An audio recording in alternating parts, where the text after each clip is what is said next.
Hello, and welcome to another hour at the Golden Hour, a chance for you and me to do whatever we want and do it together for an hour.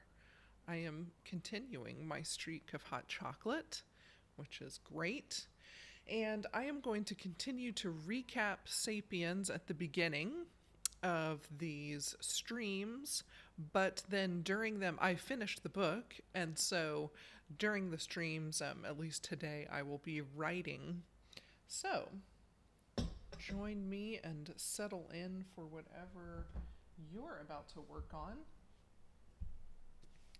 If you like the chit chat, then listen in. If you just like the companionship and need to study, turn me down. Okay, so let's see where we left off. Yes, we were talking about he said, but the liberation of the individual comes at a cost. Many of us now bewail the loss of strong families and communities. Millions of years of evolution have designed us to live and think as community members. Within a mere 2 centuries, we have become alienated individuals. Nothing testifies better to the awesome power of culture. Okay, so that's where we were. Or at least I think I read those yesterday. I believe I did. Then the next thing that I have highlighted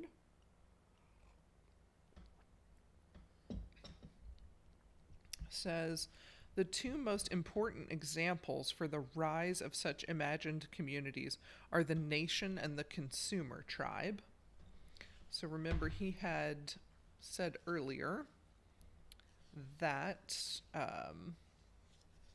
that's what was taking place of family and local community, that those 2 things were being replaced by the nation and the market, the state and the market.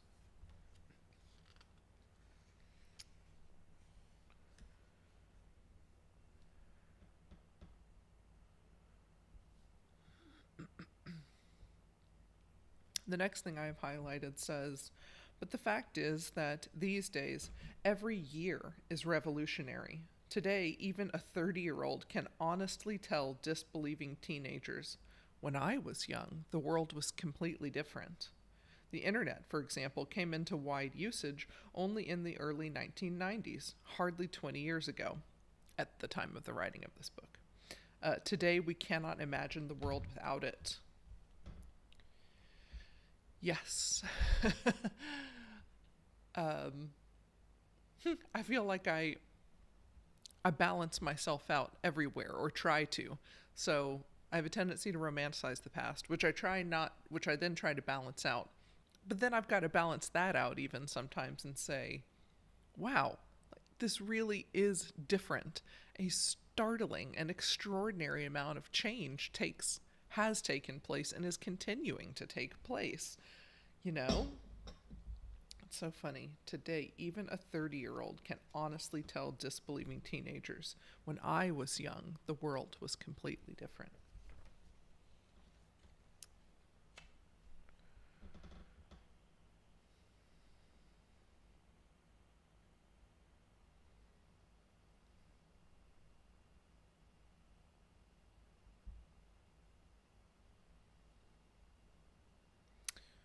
Okay, so then I believe he's talking about,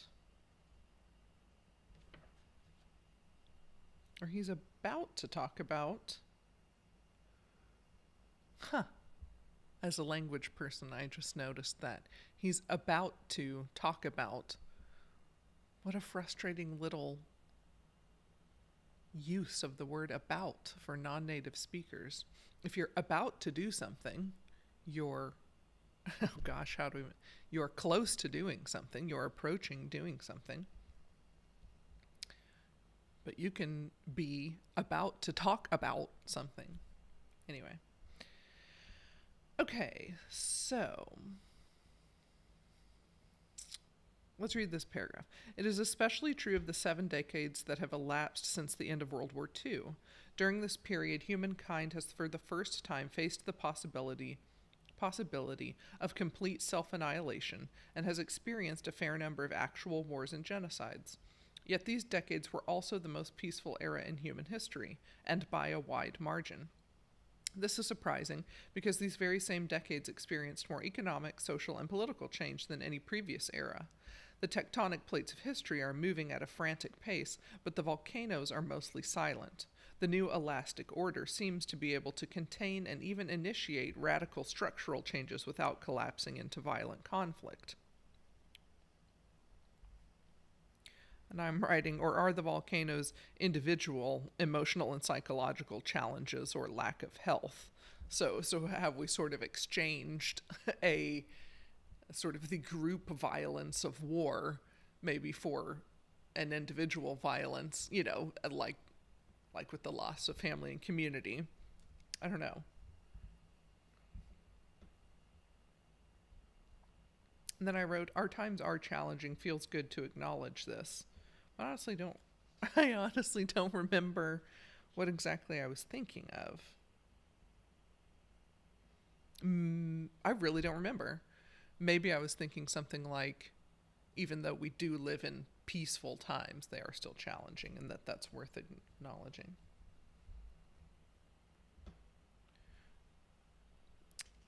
He begins one paragraph by saying the decline of violence is due largely to the rise of the state. The paragraph before that, he talks about, we live in relative safety. We don't live in constant fear of violence. And I noted, this is part of why I lean toward things are getting better, that they're trending in the right direction. I know that he may not necessarily agree. He seemed to say the opposite. Maybe we have more agreement. I think his point, which he gets to, his ultimate point, I guess, is, are we better off for all the changes we've made? So even if we do fear violence less, are we a happier people? I still tend to think we're gonna get there. Anyway, and yeah, sure, anything could be too soon to call. Oh yeah, I just thought this fact was impressive. In 1945, Britain ruled a quarter of the globe. 30 years later, it ruled just a few small islands. Wow. Okay, this section is called Pax Atomica. Indeed.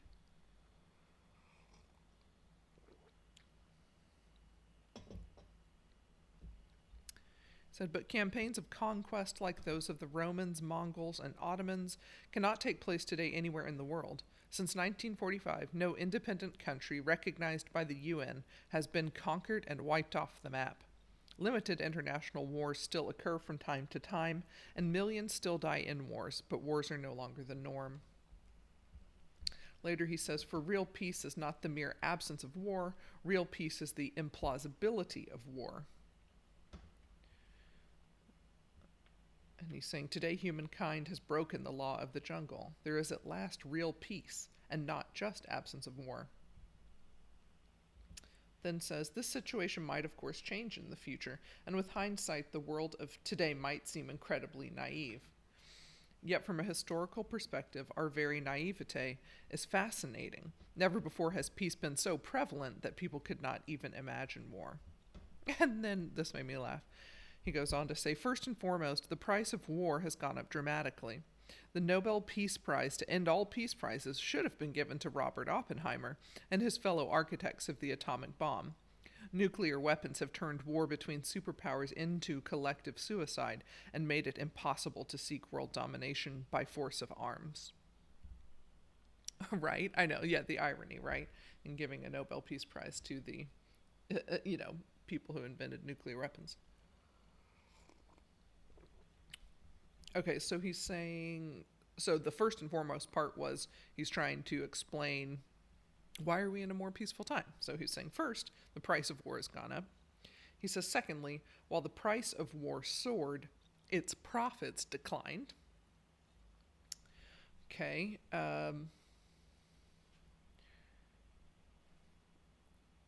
Essentially, I think he says the profits of war used to be material. You would plunder and pillage and come away with more things and resources than before. But now, uh, he says, today wealth consists mainly of human capital and organizational know how. Consequently, it is difficult to carry it off or conquer it by military force. Later saying, it is not coincidental that the few full-scale international wars that still take place in the world, such as the Iraqi invasion of Kuwait, occur in places where wealth is old-fashioned material wealth. The Kuwaiti sheikhs could flee abroad, but the oil fields stayed put and were occupied. Then he says, while war became less profitable, peace became more lucrative than ever. He also notes, ours is the first time in history that the world is dominated by a peace-loving elite. That's something I take for granted, that those in power wish for peace. And I suppose we can't guarantee that of every individual, but like the prevailing cultural norm is to think of peace as better.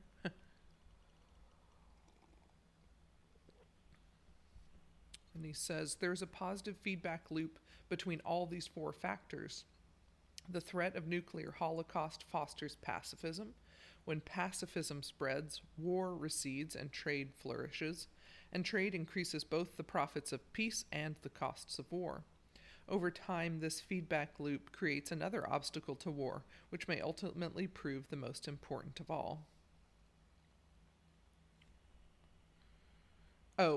He's essentially saying the more global we get, the more we might feel like we're attacking ourselves, we're hurting ourselves. So he said, like previous empires, this one too enforces peace within its borders. And since its borders cover the entire globe, the world empire effectively enforces world peace. I see the sunlight problem happening again. Well, it's not a problem. I love sunlight. But we can kind of dampen that, mute that there. Okay.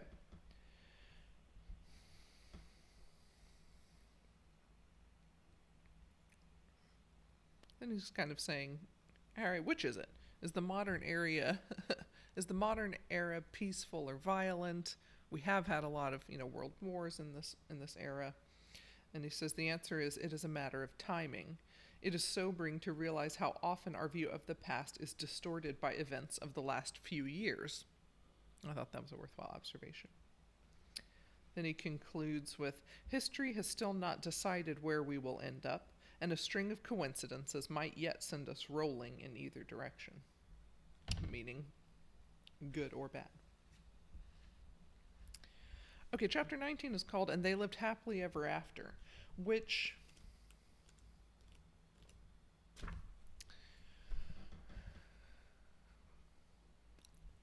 I'm surprised to see, in a way, is it's not the thrust of this book entirely.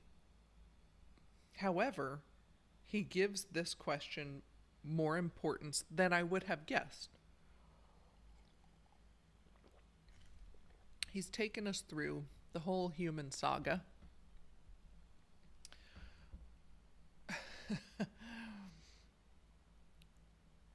The whole being saga, really. Part of that, human. And he's gotten us here to chapter 19, and they lived happily ever after. He starts by saying, the last 500 years have witnessed a breathtaking series of revolutions. And then he begins the next paragraph, but are we happier? So, again, this is where I say he and I might disagree. He doesn't necessarily think things are getting better, and I say they're trending in the right direction. We may sort of be making slightly different observations. I'm I'm saying broadly the circumstances of life are getting better, which I don't know that he would argue with that. Um, I think his question is, be that as it may, are we happier? I certainly hope that our happiness catches up with our good circumstances. So he gives some time exploring how do we measure happiness? What could we look at? And the things I have underlined don't represent this section in their fullness, but that is how I will go about reading it. He says, one interesting conclusion is that money does indeed bring happiness, but only up to a point. Okay, fair. Another interesting finding is that illness decreases happiness in the short term, but is a source of long-term distress only if a person's condition is constantly deteriorating or if the disease involves ongoing and debilitating pain. Absolutely. Family and community seem to have more impact on our happiness than money and health. So, yikes that those two pillars have seen significant erosion recently.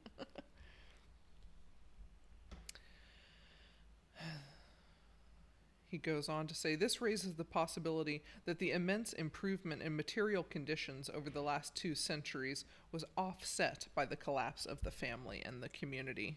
And I said, see my note on page 359. What did I say on page 359? Did I really mean 359? That's what I wrote.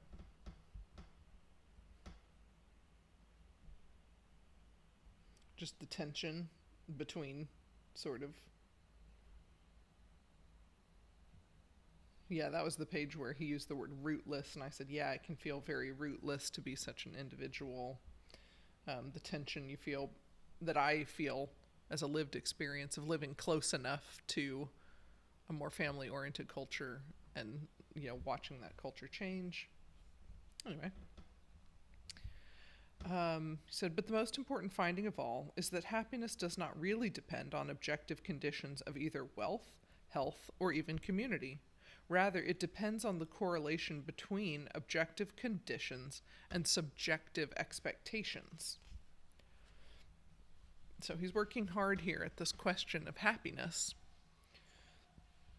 And he's saying that the main determiner of happiness, when you look at all the usual suspects, that would kind of end up at expectation.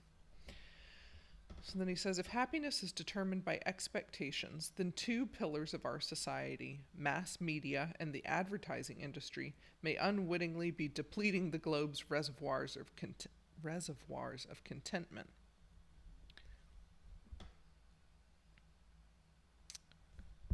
So I was thinking on the previous page I noted...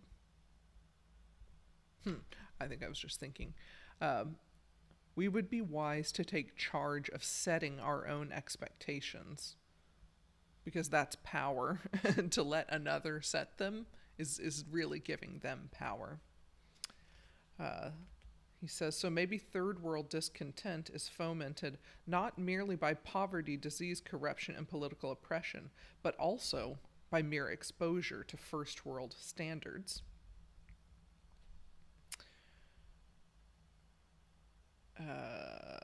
He's talking about the average Egyptian was far less likely to die from starvation, plague, or violence under Hosni Mubarak, if I'm saying the first name correctly, than under Ramses II or Cleopatra. Never had the material condition of most Egyptians been so good. You'd think they would have been dancing in the streets in 2011, thanking Allah for their good fortune. Instead, they rose up furiously to overthrow Mubarak. They weren't comparing themselves to their ancestors under the pharaohs, but rather to their contemporaries in the affluent West. And I was saying, same for the first world. We don't always think about our past and be grateful for our current conditions. We're comparing to something else. I may have gone on this rant before, but even within a first world country, I find exposure to certain standards, specifically standards of luxury, ludicrous. Like I've said to my husband on more than one occasion, this is my go-to example. Why are there Lexus commercials? Why? Who is that for? If you're going to buy a Lexus, you don't need a commercial to encourage that, you know? And for all the other people seeing that commercial, it's either not a possibility, or if it is, it's not a wise decision to buy the Lexus. And it just baffles me. And sometimes I think, why is there not more rioting in the streets over this sort of presentation of a certain standard completely devoid of an authentic context? You know, the messages, and they're at Christmas. Like, you might haul off and surprise somebody with a Lexus for Christmas. Does that exist, and do people do that? Sure. I bet that happens some. Should it be a national commercial? I don't know. So anyway, that's one of my rants. So let's see. Okay, we've been talking for about 21 minutes. I'll reset this timer to 39, and I wish you luck on whatever you are working on.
looky who I found.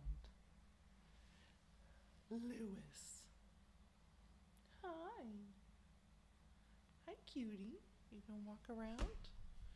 Okay, try not to do keyboard commands now. Oh, and don't knock over microphones.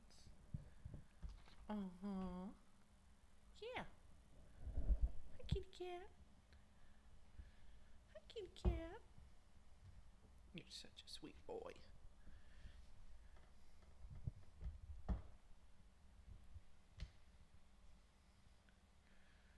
Okay, bye.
I see that that is our hour. I hope you are happy with what you accomplished. Yeah, I'm pleased with some beginnings of a little writing project that I'm working on. So happy with that. Yeah, so that is all for me today, and I hope to see you again tomorrow. Bye.